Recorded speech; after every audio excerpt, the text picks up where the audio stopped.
Donc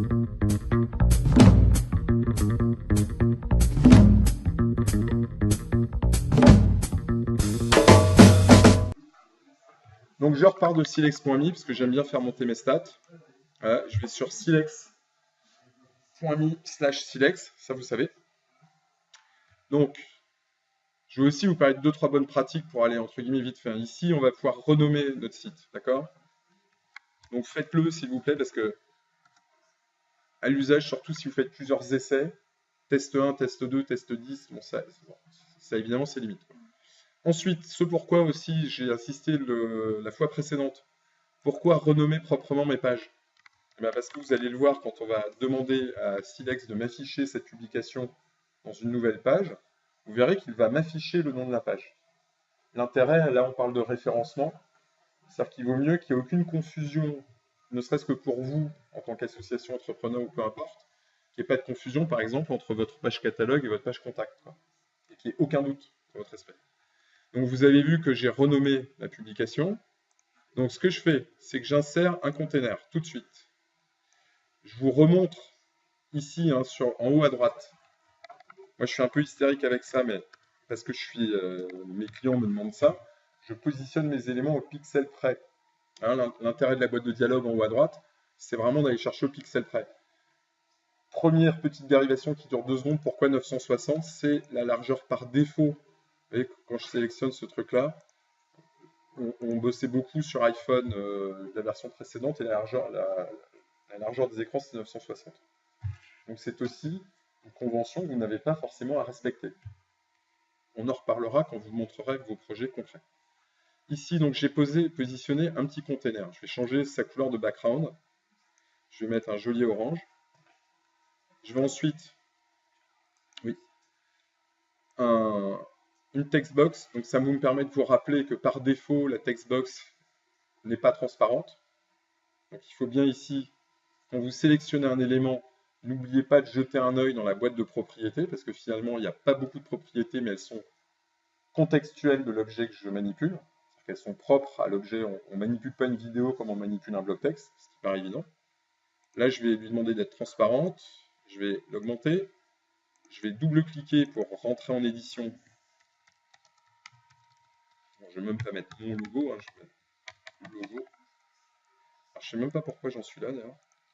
Je pense que je n'ai pas inséré le bon truc. Voilà. Donc, mon éditeur de texte. Tac. Alors, on va supposer, par exemple, que vous êtes une association, vous êtes enfin ce que vous voulez comme forme légale, même un simple particulier.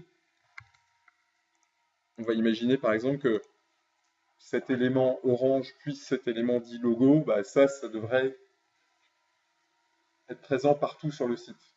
D'accord? Et on va supposer aussi, donc ça fait plein de suppositions, hein. Donc on va faire agenda. Agenda. Et puis pour éviter que je vous refasse le truc 10 fois, parce que je pense que vous avez compris, on va faire une page YouTube. D'accord? Donc, pour mémoire, ces deux éléments que je souhaite être présents partout sur mon site, eh ben, je vais tout simplement les décocher. Regardez, hop, voilà.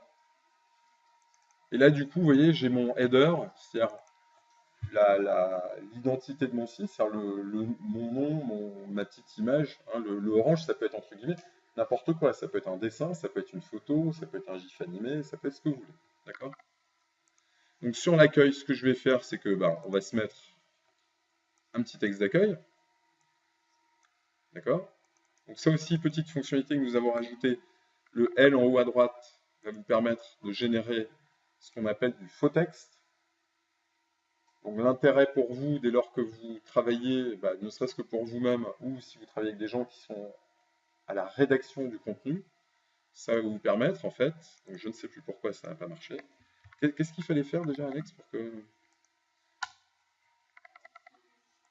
Voilà, modifier, en effet. Moi, à quoi ça me sert ce faux texte, indépendamment du fait de dire à mes clients ne vous attardez pas sur le texte, c'est le fait aussi de pouvoir estimer le nombre de signes ou de mots que je vais demander à mon rédacteur de produire. Vous voyez ce que je veux dire? C'est-à-dire que dans l'édition, que ce soit en pré-presse ou que ce soit en web, on fait des commandes à des gens qui rédigent et on fait ça au signe. Un signe, c'est une lettre. Un espace, c'est un signe aussi, d'accord? Un feuillet dans notre métier, c'est 1400 signes. Donc ce volume-là va me permettre aussi de dialoguer avec des gens qui vont produire du contenu. Si vous avez des photos affichées dans votre site, il va bien falloir que vous disiez quelque chose à votre photographe. Là, on va parler à des gens qui vont rédiger. Ça peut être vous maintenant. Voilà. Je vous remonte vite fait comment on intègre une image. Je ne sais pas si vous en rappelez. Donc, je vais dans Insérer. Je vais une fois de plus me connecter à Dropbox. Bon, là, en l'occurrence, eh bien, nous sommes déjà connectés. Et je vais tout de suite aller. Alors, évidemment, je ne suis pas dans le répertoire que je voulais. Je vais aller chercher un portrait de moi, qui n'est pas super flatteur, mais qui fait l'affaire. Et vous savez quoi? Je vais arrêter de chercher parce que je ne sais plus où il est. Voilà, Photopol. Tac. Donc ne riez pas, s'il vous plaît. Donc ça me permet de vous montrer un truc qui est que redimensionner, je peux redimensionner de façon non homothétique. Si j'appuie sur la touche Shift, c'est-à-dire la petite flèche vers le haut en tirant sur une des poignées, là j'ai un redimensionnement homothétique. Alors, on va imaginer que c'est mon site perso. Voilà. Donc j'ai bien une page d'accueil. Je vérifie dans la colonne de droite que mon élément n'est présent que sur l'accueil. De la même manière, mon bloc texte. OK, très bien. Ensuite, je vais sur YouTube et je vends ma capacité à générer des tutoriels vidéo pour des projets open source. Donc je suis par exemple sur ma page YouTube. Je vais y insérer une HTML box. Donc ça, je vous la refais très très vite. Voilà. Tac. Donc on va supposer que je ne le fais pas en pourcent, mais je reste en absolu. Donc là, je me débrouille pour bien m'assurer que c'est que sur ma page YouTube que le flux YouTube est affiché. Nous sommes d'accord. Et ensuite, je vais donc dans mon Google Agenda. Donc là, c'est dans les paramètres de vos agendas. Parce que la question m'a fortement été justement posée parce que ça n'a rien d'évident. Que de YouTube, on passe d'un truc entre guillemets simple et que sur les agendas, subitement, ça devient pénible. Eh bien oui. Il faut aller dans les paramètres des agendas, copier-coller ce truc-là et dire, moi, je vous dis, là-dessus, là-dedans, je vais juste mettre par exemple les dates où je fais des ateliers, Silex ou autres projets open source et qui va permettre à mes visiteurs de savoir ce qui se passe. Ce que je propose en tout cas. Tac. Voilà. Je vais juste m'assurer que je suis bien à 800. Donc, et aussi, donc dans ma colonne ici, je vérifie que je suis vraiment que sur la page agenda. D'accord? Alors, qui est en mesure là tout de suite comme ça de me dire qu'il manque un truc quand même assez fondamental? Non? Personne? Eh bien, exactement. Les liens entre les pages parce que, évidemment, c'est assez essentiel quand même. Ah oui, vous avez vu, sélection multiple, je peux aussi bouger ma sélection multiple. Je ne sais pas si vous avez vu ça, ce qui est pas mal. De façon paramétrée, je veux dire. Regardez. Hop. Vous avez vu? Ça va très très vite. Hein. Hop. Bon, bref. Donc, comment créer des liens Comment créer des liens Pardon? Absolument. Comment insérer des liens entre mes pages? Donc, je vais vous montrer une première méthode qui consiste, ce qui est limite le plus naturel, de créer, si j'arrive, voilà. Et je vous assure que là actuellement, nous avons des contributeurs qui nous poussent pour faire des boutons à effet, c'est-à-dire quand je passe ma souris au-dessus, etc. Donc là, je vais tout simplement poser un petit bloc accueil. On va supposer que mes visiteurs comprendront. Hein, voilà. Donc ce que je vais faire pour aller super vite, puisque la fonctionnalité est maintenant disponible, je vais sélectionner et je vais faire copy et paste. Donc to paste, c'est coller. Vous voyez? Ça m'évite juste d'avoir à redemander à Stylex de me poser un bloc texte sur mon truc. Autre fonctionnalité intéressante, vous voyez, je vais mettre la valeur Y, donc ma position verticale à 120. Lui, je vais le mettre à 120, comme ça j'ai l'absolue certitude aussi que mes éléments sont alignés. Hein. D'où l'intérêt de la boîte de paramètres à droite là. C'est vraiment pour que tout soit Parce nous sommes dans un business, en l'occurrence, qui ne supporte pas l'approximation. Hein. Là, vous voyez qu'il n'y a pas 120 pixels, 0,01 ou 0,2, parce que le pixel est notre unité de mesure. Donc, si vous voulez que les choses soient propres, c'est comme ça. Enfin bon, après chacun fait comme il veut. Copy, paste, et je vais juste écrire YouTube. Tac, YouTube. Eh bien, vous allez trouver énorme ce que je vais vous montrer parce qu'en fait, le truc est déjà là. Je sélectionne accueil et vous voyez, c'est une partie qu'on n'a pas beaucoup vue dans la boîte de propriété qui est link. Et je vais dire link accueil. Tac, link, agenda. Et link. Et ben voilà, hein, YouTube. Et parce que vous m'êtes très sympathique, on va faire un lien externe. Voilà, je vais me trouver, hein, parce que je fais un site à ma propre gloire. J'en ai fait beaucoup déjà. C'est pas le premier. Voilà, c'est moi. C'est pour vous montrer cette logique de lien interne et de lien externe. D'accord? Donc là, je copie-colle l'URL, hein, parce que je veux juste que mes visiteurs cliquent sur un bouton et puis quittent mon site, à la limite. Vous voyez? Et là, plutôt que de faire un bouton marqué LinkedIn, ce que je vais faire, bon là je ne l'ai pas sous la main, mais je pourrais avoir le petit logo LinkedIn.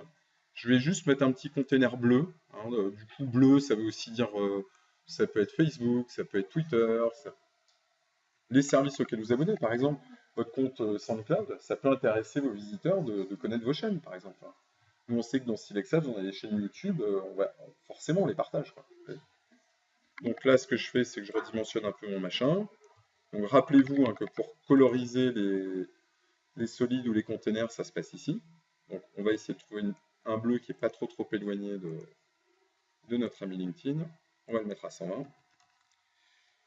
Si j'y arrive, voilà. 120. Et là, je vais faire juste external link. Donc c'est le même menu. Et je vais en toute simplicité coller le code un peu pourri que LinkedIn m'a généré.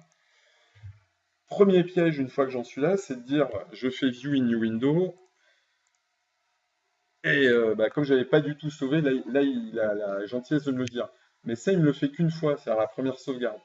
Donc si vous voulez voir vraiment vos modifications, il faut vraiment sauvegarder vos fichiers. Alors, paf.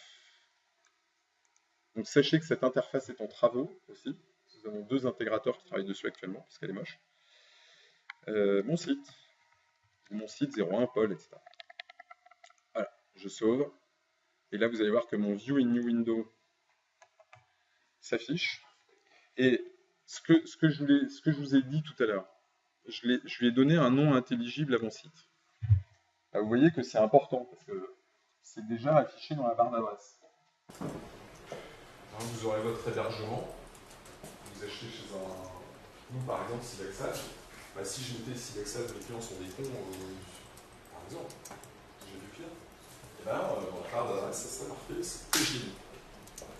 Donc aussi, rappelez-vous, pas de tréma, pas d'apostrophe, pas d'accent, on est dans un monde anglo-saxon, enfin anglophone en tout cas, donc toutes nos accentuations latines, ne les mettez pas, ça marchera pas. Excusez-moi. Oui. Donc forcément, mon nom de site, il y aura Silex. Alors non, en effet. Silex.ly, c'est juste un service qu'on vous propose pour prévisualiser votre publication. Mettons par exemple, mettons siliconebanlieue.com par exemple, si on faisait le site avec Silex, là on verrait siliconebanlieue.com / mon site par exemple. Enfin, plus précisément, regardez. En fait, pas / mon site parce que ça on peut l'ignorer, mais plutôt dièse agenda. Silicone banlieue, dièse agenda, par exemple. Je ne sais pas pourquoi sur la page par défaut. Alors qu'est-ce que j'ai fait là en fait? Qu'est-ce que je vous ai montré? Je viens de vous montrer un truc d'idéal. C'est-à-dire que j'ai oublié quand j'ai positionné mes liens de les positionner sur toutes les pages. Donc j'ai aucun moyen de revenir à ma page d'accueil. Il faut bien s'assurer, parce que là on a en gros aucun moyen de fais-toi un genre de truc, là, je dis, bah ouais, ces éléments-là, c'est absolument essentiel de être présent sur 100% de mes pages. Donc là, je les coche. En fait, la raison, c'est que si vous faites une publication sur 50 pages, 50 blocs, c'est pas cool. Je veux aussi m'assurer qu'il n'y a pas de chevauchement, donc il y a bien un chevauchement. Là, je mets 200. Et ma page YouTube, pareil. Donc, vous voyez à quel point ce dont on a vaguement parlé, on appelle l'interface utilisateur, il y a un ordre logique d'intégration. C'est-à-dire que là, j'ai fait mes boutons après. Et vous avez vu que ça chevauchait mon agenda, ça chevauche mon flux YouTube. Je vais faire raison pour attirer votre attention sur le fait que si vous devez penser au fait de faire un site, essayez de penser par strate. Car mon identité, ce qui se passe en haut, le logo, le truc jaune, mes éléments de navigation qui prennent une place, quoi qu'il arrive. Et là, pour le coup, vous faudrait tout répaquer. Là, on ne sera pas là. Je vais sauvegarder à nouveau. Et je continue vidéo. Et bien là, je peux naviguer en toute liberté sur mon site, même aller sur LinkedIn. Et vous voyez, comme en ayant préparé un tout petit peu mon contenu, ça, vous avez vu, moi, il y a beaucoup de choses qui ne sont pas évoquées dans ce que j'ai fait. Vous avez vu, pour l'espace d'un quart d'heure, au maximum une demi-heure, j'ai vite fait de couper une page. Quand vous rappelez la sortie avec laquelle je vous ai montré d'intégrer un agenda, vous avez déjà des textes parce que vous faites une assemblée générale, ça sert à rien. Même mon syndic qui veut utiliser le logiciel pour faire ses agents. Vous voyez à quel point on est, dès lors que le contenu est dispo, ça roule, quoi.